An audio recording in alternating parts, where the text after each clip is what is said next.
नमस्कार, पेन बाजपेयी अपने YouTube channel मैं पेन बाजपेयी पे आपका बहुत बहुत स्वागत करता हूं। थंबनेल से देख के आपको पता चल गया होगा कि आज की इस वीडियो में हम लोग किस टॉपिक पे बात करने वाले हैं। जी हां, आज का वीडियो एसएससी सीएचएसएल 2019 वाले कैंडिडेट के लिए बहुत ही ज़्यादा इम्पॉर्टेंट है, क्योंकि बहुत कुछ खास है आप लोगों के लिए। जैसे कि आपको पता है कि आपका जो रिजल्ट है वो 15 जनवरी को अनाउंस होने वाला है, तो 2 से 3 दिन में आपका रिजल्ट जो है वो अनाउंस हो जाएगा। उम्मीद है कि 15 जनवरी से पहले ही आ जाएगा। तो वो सारे कैंडिडेट जो सेफ जोन में है, मतलब जिनका राय स्कोर 135, 36, 37 इससे ऊपर बनना है, वो कहीं ना कहीं टीयर 2 की प्रिपरेशन में लगे हुए हैं। लेकिन कुछ स्टूडेंट अभी भी अपने रिजल्ट का वेट कर रहे हैं। उन्हें लगता है कि रिजल्ट आएगा, उसके बाद हम अपनी तैयारी को स्टार्ट करेंगे। आज का वीडियो आपके लिए इस वजह से खास है क्योंकि जो हमारा कोर्स चल रहा है PDF plus video course SSC CHSL 2019 वाले कैंडिडेट के लिए, जो टीयर 2 की प्रिपरेशन कर रहे हैं और जो 70 प्लस मार्क्स वाकई में लाना चाहते हैं, जो वाकई में मेहनत करना चाहते हैं, उनके लिए हमारा पीडीएफ प्लस वीडियो कोर्स चल रहा है। तो उसकी एक और डेमो वीडियो मैंने आप लोगों के लिए फ्री की है, ताकि आप लोगों को एक आइडिया मिल सके कि यहाँ पे आपको क्या कंटेंट मिलने वाला है। तो आज हम बात करेंगे ऐसे के ऊपर, जो कि आपका है गुड्स एंड सर्विस टैक्सेस, यानी कि जीएसटी, वस्तु एवं सेवा कर। इस पे जो ऐसे है उसको आप कैसे लिखेंगे, बेहतर तरीके से कैसे लिखेंगे, उसके बारे में बात करेंगे। और इसके अलावा इस वीडियो में बहुत कुछ आप लोगों के लिए खास है। तो क्या खास है उसको पहले मैं बता देता हूँ, उसके बाद में आपका जो टॉपिक है उसको स्टार्ट करता हूं, ताकि आप लोगों को भी एक आइडिया मिल सके कि हाँ वाकई में आपको यहाँ पे क्या वैल्यू मिलने वाली है। और इस कोर्स की कीमत इतनी कम मैंने रखी है कि हर एक स्टूडेंट इसे परचेज कर सकता है। और बहुत कुछ इसमें खास है। अगर आप कोई मार्केट में बुक लेने जाएंगे ना, तो उससे भी कम प्राइस इसका पड़ेगा। और इसका जो प्राइस है वो 15 जनवरी से इंक्रीज होने वाला है। तो बहुत कुछ बातें यहाँ पे आपको बतानी है, जो कि आपके लिए बहुत ज़्यादा हेल्पफुल होंगी। तो आइए स्टार्ट करते हैं इस वीडियो को। तो सबसे पहले मैं आपको बता देता हूँ इस कोर्स के बारे में। तो कोर्स के बारे में कई बार मैं आपको बता चुका हूँ कि जो हमारा एसएससी सीएचएसएल 2019 टीयर 2 का जो कंप्लीट कोर्स चल रहा है, ऐसा नहीं कि उसमें हम सिर्फ आपको पीडीएफ देंगे। ये हमारा जो कोर्स है वो complete PDF plus video course है। ज़्यादातर हमारा जो फोकस है वो वीडियोस पे, क्योंकि मुझे ऐसा लगता है कि वीडियोस आपको ज़्यादा बेटर तरीके से समझाए जा सकते हैं और आपको कंटेंट ज़्यादा बेहतर समझ में आता है वीडियो के माध्यम से। और आपको सारी पीडीएफ भी मिलेंगी। अब पीडीएफ कौन कौन सी आपको मिलेंगी? सबसे पहले तो आपको जो भी आपके एसएससी सीएचएसएल सीजीएल और एमटीएस में जितने भी अभी तक प्रीवियस लेटर और ऐसे के टॉपिक पूछे गए हैं वो सारे आपको मिलेंगे। उसके अलावा कैसे आप एक बेटर ऐसे लिख सकते हैं, कैसे आप एक बेटर लेटर लिख सकते हैं, कैसे नंबर मिलते हैं लेटर में, आपको किन किन बातों पर फोकस करना है, यूएफएम से कैसे बचना है, उसके अलावा ऐसे में आपको किन किन टॉपिक पे फोकस करना है, इंट्रोडक्शन में कितना लिखना है, मेन बॉडी में कितना लिखना है, कंक्लूजन एंड सजेशन में कितना लिखना है, उसके बारे में कंप्लीट तरीके से 10 से 12 वीडियोस आपको मिलेंगी। उसके अलावा 20 मोस्ट एक्सपेक्टेड ऐसे के जो टॉपिक हैं वो आपको मिलेंगे। 50 plus most expected most important ऐसे के जो टॉपिक हैं वो आपको अलग से मिलेंगे। उसके अलावा 50 प्लस आपको लेटर के जो टाइप हैं वो आपको मिल जाएंगे, ताकि आपका जो लेटर का कॉन्सेप्ट है वो अच्छे तरीके से क्लियर हो जाए। उसके अलावा सबसे बड़ी खास बात क्या है कि यहाँ पे डेली आपको एक वीडियो मिलेगा, एक वीडियो डेली मिलेगा, जिसमें हम एक्सप्लेन करेंगे जो भी बेसिक पॉइंट्स हैं उनको डिस्कस करेंगे। और ये क्लास हमारी तब तक चलेगी जब तक आपका एग्जाम नहीं हो जाएगा। हमने सिर्फ 2 चीज़ों पे फोकस किया है, पहला तो बेसिक और दूसरा है प्रैक्टिस। हम आपका बेसिक बहुत अच्छा कर देंगे, क्योंकि अगर आपको ऐसे या लेटर में बहुत बेहतर करना है तो आपको उसका बेसिक कॉन्सेप्ट पता होना चाहिए। क्या होता है ना कि अगर आपको मकान मजबूत बनाना है, मकान टिकाऊ बनाना है, तो उसकी नींव बहुत अच्छी होनी चाहिए। तो अगर आपको एक बार कॉन्सेप्ट समझ में आ गया कि लेटर का ये कॉन्सेप्ट होता है और ऐसे का ये कॉन्सेप्ट होता है, तो चाहे फिर आपको जैसा भी कंटेंट मिले आप वहाँ पे अच्छा करके आओगे। और उसके बाद हम प्रैक्टिस भी स्टार्ट करेंगे, लाइव हम प्रैक्टिस स्टार्ट करेंगे, जिसमें हम डेली एक लेटर और एक ऐसे डेली कवर किया करेंगे। तो इसमें इतनी मैं प्रैक्टिस आपकी करा दूंगा कि आप बहुत अच्छा स्कोर करेंगे। और यहाँ पे सबसे बड़ी खास बात क्या है कि डेली मैं आपको एक लेटर देता हूँ लिखने के लिए या एक ऐसे देता हूँ लिखने के लिए, और उसकी डेली आपकी कॉपी चेक होती है और आपको नंबर मिलते हैं, कितने नंबर मिले आपको, और उसके अलावा क्या आपकी गलतियाँ हैं, आपको कैसे इसे इम्प्रूव करना चाहिए, बाकायदा पूरा एनालिसिस किया जाता है। तो अगर आपको इस कोर्स के रिगार्डिंग कोई भी इन्फॉर्मेशन चाहिए तो आपको क्या करना है, आपको व्हाट्सएप पे मुझे कांटेक्ट करना है 6307185699। व्हाट्सएप नंबर है 6307185699। इस नंबर पे आपको सिर्फ व्हाट्सएप करना है, कॉल नहीं करनी है। दूसरा सबसे इम्पॉर्टेंट बात जो मैं आपके साथ डिस्कस कर रहा हूँ वो ये है कि मैंने जैसा कि आपको बताया था कि इस कोर्स की फीस जो है वो बहुत जल्द इंक्रीज होने वाली है। तो जी हाँ, अगर आप 15 जनवरी से पहले इस कोर्स को अगर परचेज करते हैं तो इसकी कॉस्ट, इस पूरे कोर्स की कॉस्ट जो आपका जब तक आपका एग्जाम नहीं होगा तब तक ये चलेगा, इसकी कॉस्ट सिर्फ और सिर्फ 199 है। मैं गारंटी ले सकता हूं कि कहीं भी जो भी कोर्स चल रहे हैं टीयर 2 के, इतना कम प्राइस पे कोई भी आपको इतना जबरदस्त कंटेंट नहीं दे रहा होगा। क्योंकि मेरा ऐसा बिलीफ है कि मैं चाहता हूं कि आपके साथ आपको बेहतर मिले, प्लस मैं आपसे मेहनत करवाऊं। और मैं 70+ नंबर अगर लाने की आपको गारंटी देता हूं तो मैं अपने भरोसे पे नहीं देता हूं। मुझे पता है कि अगर आपको सही गाइडेंस दिया जाए और आप अगर मेहनत करेंगे तो 70+ स्कोर आपका बहुत बेहतर तरीके से आ जाएगा, उसमें कोई दो राय नहीं है। अब अगर आप मेहनत करते हैं तो 70+ नंबर लाना कोई बहुत बड़ी बात नहीं है, लेकिन ये आप खुद लाएंगे। बस मैं आपका गाइडेंस कर सकता हूं, मैं अपना यहाँ पे 100% दूंगा। अगर आपके अंदर मेहनत करने का जज्बा है, आप वाकई में मेहनत करना चाहते हैं, तो इस कोर्स को आप जरूर ज्वाइन करिए, अदरवाइज आपको ज्वाइन करने की कोई ज़रूरत नहीं है। तो मैं आपको क्या बता रहा था कि अगर आप 15 जनवरी से पहले इस कोर्स में इनरोल कर लेते हैं तो इसकी फीस सिर्फ आपको 199 रुपये देनी पड़ेगी। अगर आप 15 जनवरी के बाद इस कोर्स में इनरोल करते हैं तो इसकी फीस आपको 249 यानी कि 249 रुपये देनी पड़ेगी। और ये जो फीस मैंने रखी है इसका प्राइस इतना कम है कि आप कहीं भी देख लीजिए, जो भी टीयर 2 की प्रिपरेशन करा रहे हैं उनमें सबसे सस्ता और सबसे अच्छा कोर्स है। और मैं चाहता हूं कि जो भी स्टूडेंट हमारे पुराने हैं वो इस वीडियो के नीचे जरूर कमेंट करें, ताकि उन्हें पता चल सके, जो दूसरे स्टूडेंट देखेंगे उन्हें पता चल सके एक्चुअल में कि यहाँ पे किस तरीके से आपकी प्रिपरेशन कराई जा रही है। तो चलिए आज के टॉपिक को हम लोग डिस्कस कर लेते हैं। आज हम ऐसे डिस्कस करेंगे जो कि हमारा है जीएसटी पे।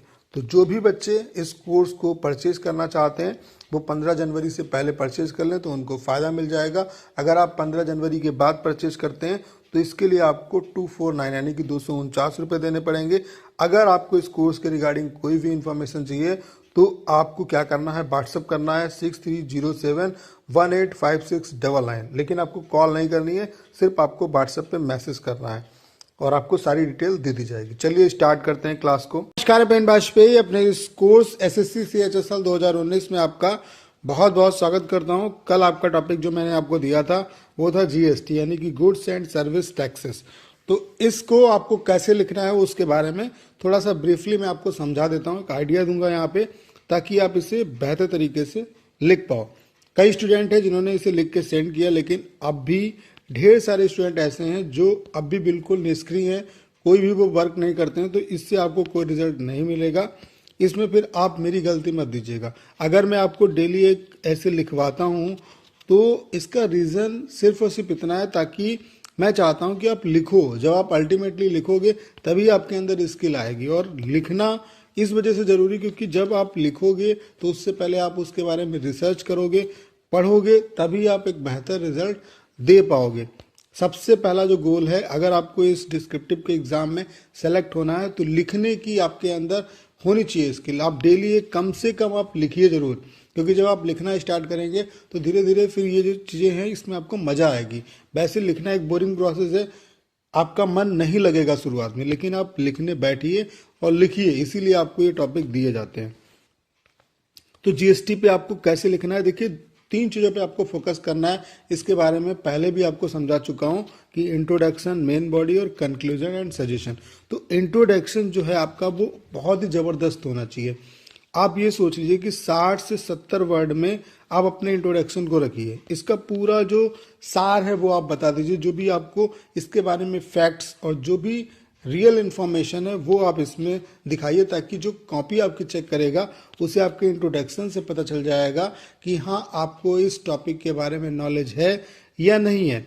फिर मेन बॉडी में थोड़ा सा डिटेल में आप एक्सप्लेन करेंगे। यहाँ भी आप 70 से 80 वर्ड का यूज़ करेंगे, ठीक है। 70 से 80 वर्ड में अपनी बात को यहाँ पे रखना है। तो आप देखिए 6, 7, 13 यानी कि 130। यहाँ पे थोड़ा सा लंबा और खींच सकते हैं। आप ये समझ जाइए कि यहाँ और यहाँ 60 से 70 यहाँ पे आपको डालने हैं और इस वाले पोर्शन को आप 80 से 100 तक खींच सकते हैं। क्लियर। और उसके बाद देखिए यहाँ पे 170 हो गया और फिर आपको कंक्लूड करना है तो 50 से 60 वर्ड यहाँ पे यूज करके इसे कंक्लूड कर दीजिए। तो मेन जो आपका फोकस है वो इस पार्ट पे ज़्यादा होना चाहिए और इस पार्ट पे ज़्यादा होना चाहिए। और जो एग्जामिनर आपकी कॉपी चेक करेगा वो भी इसी पार्ट को देखता है और कंक्लूजन को देखता है कि आपने कंक्लूजन कैसा लिखा। बेसिकली उसको इसी से पता चल जाता है कि आपको इसके बारे में इंफॉर्मेशन है या नहीं। जैसे गुड्स एंड सर्विस टैक्सेस अगर मैंने आपसे पूछा तो इसके बारे में अगर इंट्रोडक्शन में आपको लिखना है तो क्या लिखना है। ऐसा नहीं है कि आप इसकी फुल फॉर्म लिखेंगे कि गुड्स एंड सर्विस टैक्सेस यानी कि वस्तु और सेवा कर इसका फुल फॉर्म है। फुल फॉर्म थोड़ी ना आपसे पूछ रहा है। यहाँ पे आप ये लिखेंगे कि भारत में सबसे बड़ा कर सुधार है। इससे पहले क्या था कि राज्य अपने कई टैक्सेस से राज्य में कई टैक्स लगते थे और सेंट्रल भी कई टैक्स लगाता था, जिसकी वजह से क्या होता था कि टैक्स का कलेक्शन ये भी एक बहुत ही जटिल कार्य था। और जो पूरी टैक्स सिस्टम था, मतलब जो टैक्स प्रणाली थी, ये भी कहीं ना कहीं जटिल थी। तो जीएसटी यानी कि goods and service taxes tax सुधार के लिए एक बहुत बड़ा स्टेप है।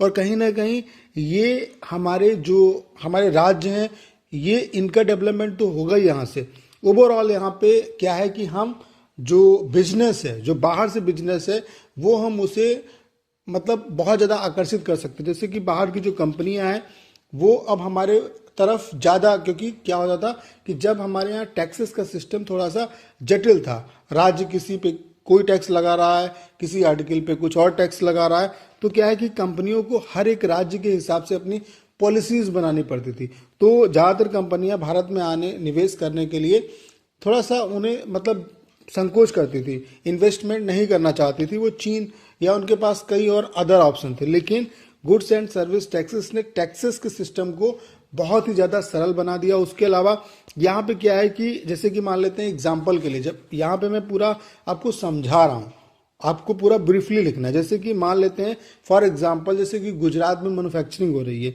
या महाराष्ट्र में मैन्युफैक्चरिंग हो रही है, तो इससे क्या है कि ज़्यादा फायदा उसी राज्य को मिलता था, उसी स्टेट को मिलता था। लेकिन गुड्स एंड सर्विस टैक्सेस ये बेसिकली आपका कंजप्शन बेस्ड आपका टैक्सेस है, मतलब उपभोक्ता बेसिस जो आपका टैक्स सिस्टम है ये है कि अगर जैसे मान लेते हैं यहाँ पे 100% कंजप्शन हुआ, अगर इस राज्य में 100% इसने मैन्युफैक्चरिंग की और 40% इसने अपने यहाँ बेचा, तो 40% तो इसको मिलेगा।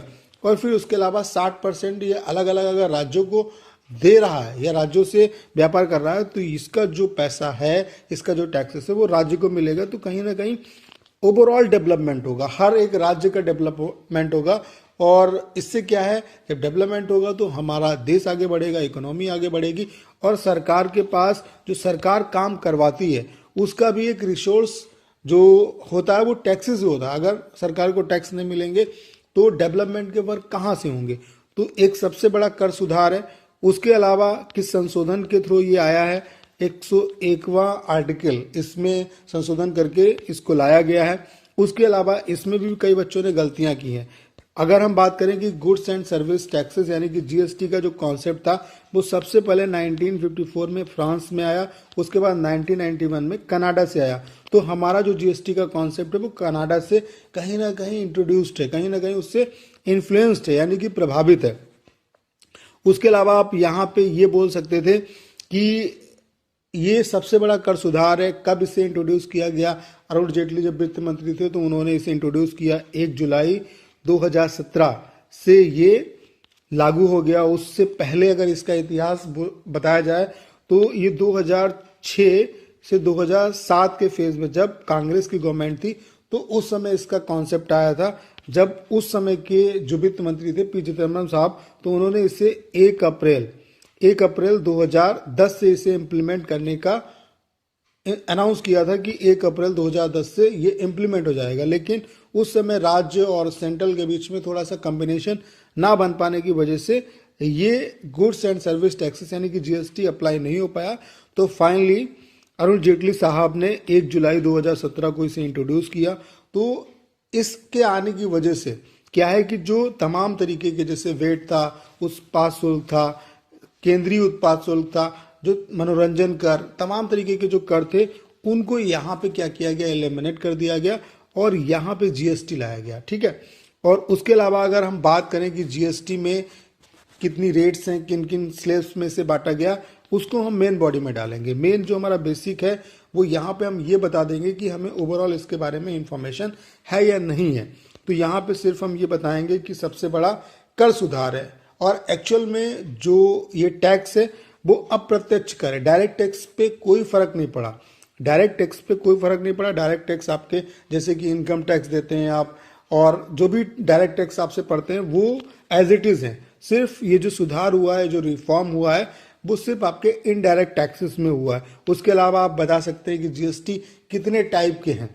4 टाइप के जीएसटी हैं एक्चुअल में, SGST, CGST, उसके बाद आपका UGST और उसके बाद आपका IGST। इसको हम एक्सप्लेन करेंगे मेन बॉडी में। तो ये हो गया आपका कंक्लूजन का पार्ट। तो अगर आप इतना बता देंगे तो कहीं ना कहीं एग्जामिनर को ये समझ में आ जाएगा कि आपको इसके बारे में इंफॉर्मेशन है या नहीं है। फिर मेन बॉडी में हम क्या बताएंगे कि किस तरीके से इससे लाभ मिलेगा, जैसे कि आप इसमें किस किस को बाहर रखा गया है, जैसे जो पेट्रोलियम है और जो अल्कोहलिक पदार्थ हैं उनको इससे भी बाहर रखा गया है, उस पर अलग टैक्स सिस्टम है। ठीक है। अगर उसको भी यहाँ पे इंट्रोड्यूस कर दिया जाएगा, अगर उसको भी इसमें शामिल कर लिया जाता तो कहीं ना कहीं हर जगह, मतलब ओवरऑल पूरे इंडिया में अगर आप पेट्रोल खरीदेंगे तो उसकी कीमत बराबर होगी। यही हाल था आपका जीएसटी अप्लाई होने से पहले राज्यों में भी था कि राज्य अपने अपने स्तर से अलग अलग टैक्सेस लगाते थे। यूटीज भी अपने अपने तरह से अलग अलग टैक्सेस लगाते थे, लेकिन जीएसटी की वजह से अब हर जगह टैक्स इक्वल हो गया। तो जो मान लेते हैं जो कंपनियां, बाहर वाली कंपनियां हैं, वो इन्वेस्ट अगर करना चाहेंगे तो उन्हें इतना टेंशन लेने की जरूरत नहीं है। वो अपना जो भी बिजनेस है वो विदाउट कंफ्यूजन यहाँ पे लगा सकती हैं। अब उन्हें राज्य के हिसाब से अपनी पॉलिसीज नहीं बनानी पड़ेंगी। इससे पहले क्या होता था कि उत्तर प्रदेश में पता चला अलग टैक्स सिस्टम है, मध्य प्रदेश में अलग टैक्स सिस्टम है, बिहार में अलग टैक्स सिस्टम है, तो उसके हिसाब से वो अपने प्रॉफिट या लॉस को देखते थे कि यहाँ पे पता चला यहाँ पे हमें कम लॉस हो रहा है और किसी दूसरे राज्य में हमें ज़्यादा लॉस हो रहा है। तो इस वजह से कहीं ना कहीं जो बाहर से बिजनेस आता था उसमें इसमें बढ़ोतरी होगी। और उसके अलावा अब इसका कैसे डिवाइडेशन हुआ है, अब कई चीज़ें हैं, जैसे कि अगर हम यहाँ पे, तो यहाँ पे आप मेन बातें बताएंगे इसके बारे में मेन बॉडी में कि यही चीज़ें किस तरीके से इसे इम्प्लीमेंट किया गया, इससे क्या सुधार होंगे और क्या सिस्टम था पहले। और अगर हम बात करें कंक्लूजन की, तो कंक्लूजन में आप यही बताएंगे कि शुरुआत में सबसे पहले इसके बारे में थोड़ा सा विद्रोह भी हुआ और कई मतलब, और विद्रोह होने के सबसे बड़े जो रीजंस थे, इसका विरोध भी देखने को मिला। उसका सबसे बड़ा रीजन था कि कहीं ना कहीं इसको सरकार लोगों के सामने अच्छे तरीके से एक्सप्लेन नहीं कर पाई और उस वजह से कहीं ना कहीं इसका विरोध हो रहा था। तो यहाँ पे आप ये भी बता सकते हैं कि जो टैक्स सिस्टम है उसमें कहीं ना कहीं सुधार तो हुआ है। जैसे जीएसटी आने से पहले जो टैक्स देने वाले लोग थे वो उतने ज़्यादा नहीं थे, लेकिन इससे कहीं ना कहीं रिकवर हुआ है। अब यहाँ पे सजेशन भी क्या है कि कुछ सजेशन ये भी आप दे सकते हैं, जैसे कि अभी सेंट्रल है वो कई राज्य ऐसे हैं जिनका जीएसटी का भुगतान अभी तक नहीं हो पाया। तो इस बारे में आप यहाँ पे कंक्लूड कर सकते हैं कि केंद्र और राज्य एक समन्वय बनाए ताकि जो सेंट्रल के पास के मतलब राज्य का पैसा है वो उनको दिया जाए, ताकि ओवरऑल उनका वहाँ पे डेवलपमेंट हो सके। जैसे कि क्या होता है, जो आपका IGST है, मतलब इंटीग्रेटेड जीएसटी, इसमें क्या होता है कि सेंट्रल पूरा रख लेता है, उसके बाद जिस राज्य जो राज्य से संबंधित है वो उसको, जैसे मान लेते हैं 18% रेट है तो 9% उसको देता है। तो वही अभी बकाया है वो सरकार ने नहीं दिया है, सेंट्रल ने नहीं दिया है, तो ये देना चाहिए। उसके अलावा यहाँ पे क्या है, इसको और थोड़ा अच्छे तरीके से इसके बारे में अवेयरनेस फैलानी चाहिए ताकि लोग इसके बारे में और अवेयर हों। और बता सकते हैं आप यहाँ पे मेन बॉडी में कि कितना टर्नओवर होगा, तब आप जीएसटी के लिए मतलब जीएसटी के लिए कितना, जो भी आपके एडवांस्ड मतलब राज्य हैं उनके लिए कितना है, मतलब बिजनेस का टर्नओवर कितना होना चाहिए ताकि जीएसटी आप ले सकते हैं। उसके अलावा जो भी मान लेते हैं जैसे कि हिमाचल प्रदेश है या अदर मतलब जो उतने डेवलप्ड राज्य नहीं है उनके लिए कितना टर्नओवर होना चाहिए ताकि आप जीएसटी के दायरे में आएंगे। तो ये बातें इस तरीके से अगर आप लिखेंगे तो कहीं ना कहीं एक बेहतर आपकी छाप जाएगी एग्जामिनर पे। तो बस आपको जो भी टॉपिक दिया जाता है उसमें बस आप ये सोचिए कि यहाँ पे आपको पूरा अपना निचोड़ डाल देना है। जो भी आपको उसके बारे में इंफॉर्मेशन है, जो भी आपको पता है, वो आप यहाँ पे डालेंगे और मेन यही होता है। और उसके बाद कंक्लूजन। और आपको जो भी एक्सरसाइज दी जाती है आप उसको प्लीज़, आप सभी से रिक्वेस्ट है कि आप उसको कवर जरूर किया करिए। क्लियर? अब मैं सोच रहा हूँ कि विधिवत में पूरा ऐसे ही यहाँ पे एक्सप्लेन कर देता हूँ और उसकी पीडीएफ भी आपको दे देता हूँ, तो उससे ज़्यादा बेटर रहेगा। ठीक है? तो धीरे धीरे सारी चीज़ें इंप्लीमेंट होंगी। आप लोगों को कोई भी टेंशन लेने की जरूरत नहीं। आपको इतना कंटेंट मिलेगा, इतनी जानकारी मिलेगी, बस आप मेहनत करते रहिए। तो उम्मीद है कि आज का टॉपिक आपको समझ में आ गया होगा। कल का टॉपिक क्या है उसको हम लोग देख लेते हैं कि कल का आपका टॉपिक क्या है। तो कल आपको जो ऐसे लिखना है 200 से 250 वर्ड का, वो लिखना है कोविड-19 पे। कोविड-19 किस तरीके से इसने हमारी इकोनॉमी को बर्बाद किया, या वो नेशनल और इंटरनेशनल, आप इस पूरे टॉपिक को कर सकते हैं। तो देखते हैं किसका सबसे बेस्ट आता है। फिलहाल सभी से रिक्वेस्ट है कि आप सभी स्टूडेंट कोविड-19 पे लिखिए और जो टॉपिक आपको दिया जाता है उसी पे पार्टिकुलर दिन में आप सेंड किया करिए। जैसे कि आज का टॉपिक ये है तो कल आप इसी पे सेंड करिए, कोई अलग टॉपिक मत लिखिए। ठीक है? और क्योंकि कॉपियाँ बहुत ढेर सारी हो जाती हैं तो चेक करने में भी उन्हें टाइम लगता है। ऐसा नहीं है कि बस हल्के में चेक कर दिया, बाकायदा मैं अच्छे तरीके से आपके हर एक वर्ड को पढ़ता हूँ, उसके बाद आपकी कॉपी चेक होती है। ठीक है? तभी आपको इसका बेनिफिट मिलेगा। तो उम्मीद है कि आज जो भी मैंने आपके साथ बातें डिस्कस की वो आपको समझ में आ गई होंगी। दोबारा आप फिर लिखिए, उसे फिर एनालाइज करिए कि आपका जो अभी आपने लिखा उसमें क्या बेहतरी आई। तो उम्मीद है कि आज आपको सारी बातें समझ में आ गई होंगी।